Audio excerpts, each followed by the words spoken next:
c'è un tizio che torna da un viaggio in Cina. Allora sta al bar con amici suoi e sta a raccontare tutte le vicissitudini che c'è avuto durante questo viaggio, no? A un certo punto un amico suo gli fa: oh, ma come scoprono i cinesi?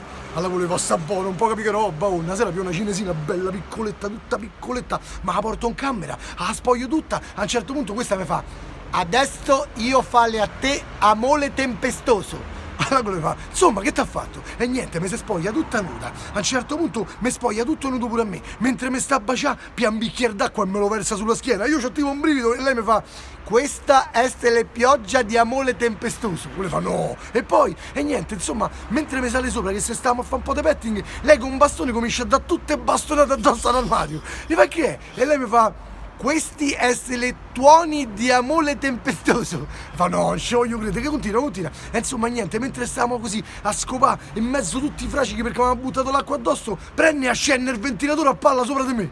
No, e mi fa: questo è l'evento di grande amore tempestoso. Io fa: no, non ci credo, dai, poi andiamo avanti.